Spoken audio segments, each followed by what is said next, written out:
जम्मू कश्मीर में बदलते राजनीतिक परिदृश्य में राजनीतिक दल अपनी सियासी जमीन तैयार करने के लिए इंटरनेट मीडिया पर सक्रिय होने जा रही है। सभी दल अपनी नीतियों के प्रचार विरोधियों से निपटने के लिए इंटरनेट मीडिया सेल स्थापित कर रहे हैं। वो पेशेवर लोगों से मदद भी ले रहे हैं। नेशनल कॉन्फ्रेंस, कांग्रेस, पीडीपी, पीपल्स कॉन्फ्रेंस समेत लगभग सभी राजनीतिक दल इंटरनेट सेल शुरू कर चुके हैं और कई कतार में हैं। उमर अब्दुल्ला, महबूबा मुफ्ती, जीए मीर, अल्ताफ बुखारी समेत सभी प्रमुख राजनीतिक हस्तियां इंटरनेट मीडिया पर कई वर्षों से सक्रिय हैं। उपराज्यपाल मनोज सिन्हा ने जम्मू कश्मीर के युवाओं के सशक्तिकरण के लिए शुरू किए गए मिशन यूथ के तहत Jammu Kashmir tourist village network का शुभारंभ किया। इसके तहत प्रदेश के ऐतिहासिक, सांस्कृतिक व धार्मिक महत्व के अलावा अपने प्राकृतिक सौहार्द के लिए प्रसिद्ध 75 गांवों को पर्यटक गांव के रूप में विकसित किया जाएगा। इन गांवों को डिजिटल प्लेटफॉर्म भी प्रदान किया जा रहा है ताकि इनकी खूबियों से कोई अनभिज्ञ न रहे। जम्मू देश की स्वतंत्रता के 75वें वर्षों की आजादी का अमृत महोत्सव के रूप में मनाने की मुहिम के तहत जम्मू के युवाओं ने आजादी दौड़ का आयोजन कर देशभक्ति का जज्बा दिखाया। इस आजादी दौड़ का शुभारंभ जम्मू पुंछ के सांसद जुगल किशोर शर्मा ने किया। इस दौरान हाथों में तिरंगा लिए युवाओं, कॉलेज स्टाफ के सदस्यों ने देशभक्ति के नारे भी बुलंद किए। एक्साइज विभाग की ओर से जम्मू कश्मीर में सभी बार बंद करवाए जाने पर हाईकोर्ट ने वित्त विभाग के आयुक्त सचिव, आबकारी विभाग के आयुक्त व उपायुक्त को नोटिस जारी कर 20 सितंबर तक पक्ष रखने के निर्देश दिए हैं। आबकारी विभाग के इस आदेश को कुछ बियर संचालकों ने हाईकोर्ट में चुनौती दी थी। डोगरों का सांस्कृतिक पर्व बचदुआ पूरी धार्मिक आस्था एवं श्रद्धा के साथ मनाया गया।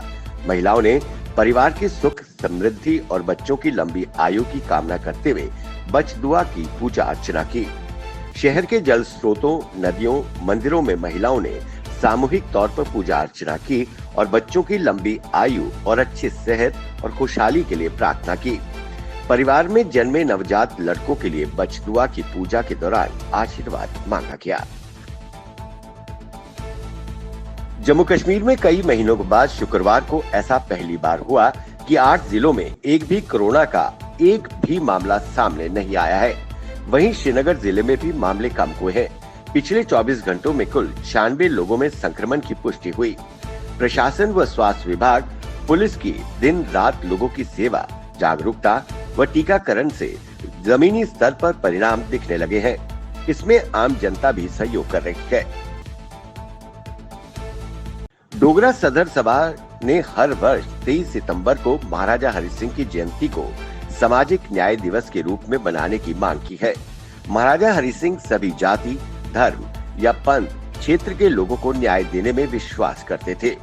डोगरा सदर सभा ने उनकी ऐतिहासिक प्रतिबद्धता को देखते हुए ये मांग की है। कश्मीर घाटी में स्थिति शांतिपूर्ण और नियंत्रण में होने के कारण सभी दूर संचार सेवाएं, मोबाइल टेलीफोन सेवाएं और फिक्स लाइन इंटरनेट सेवाएं 46 घंटों के बाद बीती रात 10 बजे बहाल कर दी गयी।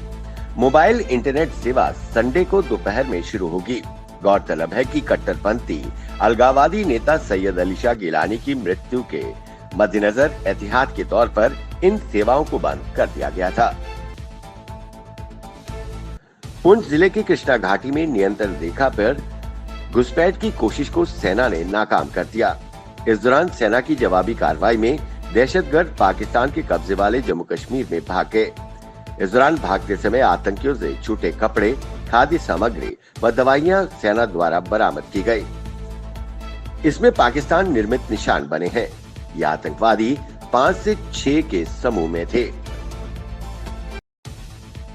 धर्मनगरी कटरा स्थित श्री माता वैष्णो देवी यूनिवर्सिटी में 20 सितंबर से ऑफलाइन कक्षाएं शुरू होंगी। रियासी के डीसी ने कक्षाएं लगाने की अनुमति दे दी है। वहीं प्रत्येक 15 दिनों में विद्यार्थियों, कर्मचारियों तथा शिक्षकों की कोरोना जांच होगी। यूनिवर्सिटी के वीसी प्रोफेसर आर.के. सिन्हा ने बताया कि छात्रों को 10 से 15 सितंबर के बीच यूनिवर्सिटी में रिपोर्ट करने को कहा गया है। कोरोना प्रोटोकॉल का पालन किया जाएगा। छात्रों की संख्या अधिक होने से रोस्टर के हिसाब से कक्षाएं लगेंगी। तालिबान के कश्मीरी मुसलमानों पर टिप्पणी के बाद केंद्रीय मंत्री मुख्तार अब्बास नकवी ने तालिबान को उसी की भाषा में दो टूक जवाब दिया है। उन्होंने कहा, भारत में मस्जिद से नमाज अदा करके निकलने वाले मुसलमानों को गोली नहीं मारी जाती, उनके हाथ पैर नहीं काटे जाते और न ही यहाँ लड़कियों को स्कूल जाने से रोका जाता है। उन्होंने कहा, भारत में धर्म के नाम पर अराजकता नहीं होती। यहाँ भारत में सिर्फ एक ही धर्म माना जाता है, वो है संविधान। उन्होंने कहा, तालिबान भारत के मुसलमानों की चिंता छोड़े, अपने देश के मुसलमानों की चिंता करे। भारतीय निशानेबाज मनीष नरवाल और सिंहराज ने 50 मीटर पिस्टल स्पर्धा SH1 में कमाल करते हुए 2 पदक जीते। मनीष ने जहां स्वर्ण पदक पर निशाना साधा, तो वहीं सिंहराज ने रजत पदक पर कब्जा किया। इससे पहले भारत के पैरा बैडमिंटन खिलाड़ी सुहास यतिराज SL4 सिंगल स्पर्धा के फाइनल में पहुंच गए हैं। उन्होंने सेमीफाइनल मुकाबले में इंडोनेशिया के खिलाड़ी सेतिया वान फ्रेडी को हराया।